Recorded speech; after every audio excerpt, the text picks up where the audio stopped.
Estamos iniciando mais uma aula de História. Sou o professor Edilson.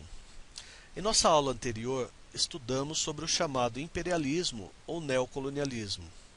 Aprendemos que foi um movimento de dominação política, econômica e cultural sobre os países da África e da Ásia. Mas como ficou essa dominação? Os países aceitaram pacificamente? É esse o tema de nossa aula: as lutas contra o imperialismo e o neocolonialismo, tanto na África como na Ásia. Muitos movimentos marcaram de forma efetiva o neocolonialismo em meados do século XIX. Porém, o ocorrido na Índia rendeu enormes repercussões. Por conta daquele sentimento de superioridade no processo imperialista, os ingleses obrigaram os indianos a se alistar no exército da Companhia das Índias Orientais, onde esses soldados eram chamados de cipaios e tinham como objetivo garantir a segurança para o transporte e comercialização dos produtos da Inglaterra. Claro que o descontentamento foi geral, não só devido aos baixos salários, mas também à carga de impostos ao qual estavam obrigados. Contra a administração política e econômica dos ingleses, explode em 1857 o movimento que levou à morte de muitos soldados ingleses, principalmente de oficiais. Ainda no século XIX, os britânicos esmagaram várias outras rebeliões que eram anticolonialistas. A partir de 1920, cresce a luta nacionalista sob a liderança do advogado Mahatma Gandhi. Pregando a resistência política, Gandhi desencadeia um amplo movimento de desobediência civil, que inclui o boicote aos produtos britânicos e a recusa ao pagamento de impostos. Gandhi consegue abalar a estrutura da dominação britânica através de campanhas sucessivas. Após a Segunda Guerra Mundial, ocorreu a união do Partido do Congresso com a Liga Muçulmana. Representantes de uma minoria da Índia negociou com a Inglaterra a emancipação de dois países, Índia e Paquistão, que era de maioria muçulmana. Os movimentos nacionalistas uniram povos na busca da independência, porém não alteraram a situação de extrema desigualdade social nessas áreas. Na África Negra, a consciência da necessidade de autodeterminação provém da ocidentalização das elites intelectuais e das transformações sociais decorrentes da exploração econômica europeia. O processo de independência desses países, entretanto, é desigual e, em muitos casos, a emancipação só será conquistada à custa de uma luta bem demorada.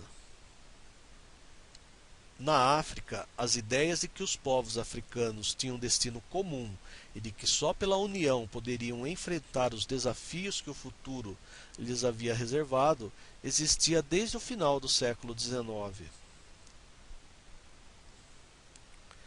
Intelectuais afrodescendentes do Caribe e do sul dos Estados Unidos organizaram em 1900 a primeira Conferência Pan-Americana com o objetivo de criar um movimento de solidariedade às populações negras das colônias.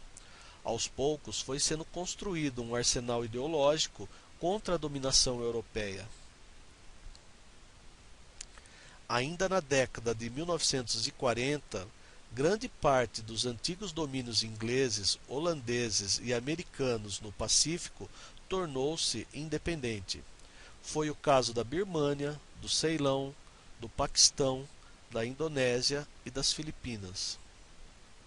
Em 1950, tornaram-se também independentes o Vietnã, o Camboja e Laos, entre outros países da Ásia.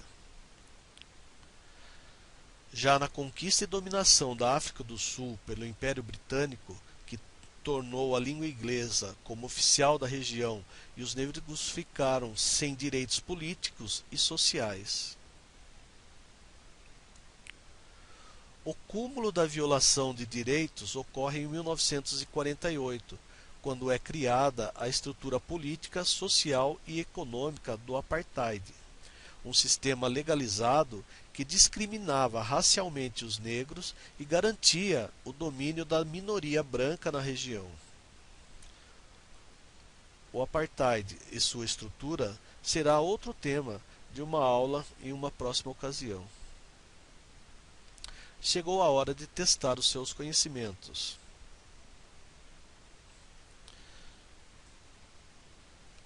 Exercício 1. O genocídio que teve lugar em Ruanda, assim como a guerra civil na República Democrática do Congo, foi ainda o conflito em Darfur, no Sudão, revelam uma África marcada pela divisão e pela violência. Esse estado de coisas deve-se em parte. Alternativa A. A herança do colonialismo que introduziu o conceito de Estado-nação sem considerar as características das sociedades locais. Alternativa B. A intolerância religiosa que impede a consolidação dos Estados nacionais africanos, divididos nas inúmeras denominações cristãs e muçulmanas. Alternativa C. Aos graves problemas ambientais que produzem catástrofes e aguçam a desigualdade ao perpetuar a fome, a violência e a miséria em todo o continente. Alternativa D. As diferenças ideológicas que repassam as sociedades africanas, divididas entre os defensores do liberalismo e os adeptos do planejamento central. E alternativa E, as potências ocidentais que continuam mantendo uma política assistencialista, o que faz com que os governos locais beneficiem-se do caos. Resposta correta, alternativa A. Exercício 2. Sobre Hong Kong, que foi devolvida ao governo da China continental no dia 12 de julho de 1997, depois de 155 anos de domínio britânico, pode-se afirmar que: Alternativa A. O domínio britânico em Hong Kong decorreu da expansão do imperialismo inglês. Alternativa B. A reincorporação de Hong Kong à China decorreu da adesão deste país ao sistema capitalista. Alternativa C. A devolução de Hong Kong à China foi consequência do processo de globalização da economia. Alternativa D. A presença dos ingleses em Hong Kong pode ser entendida como uma prerrogativa da Igreja Anglicana.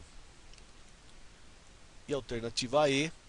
O retorno de Hong Kong ao governo chinês resultou de um forte sentimento de nacionalismo de seus habitantes. Resposta correta, alternativa A. Expansão do imperialismo inglês. Terminamos assim mais uma aula de História. Até a próxima.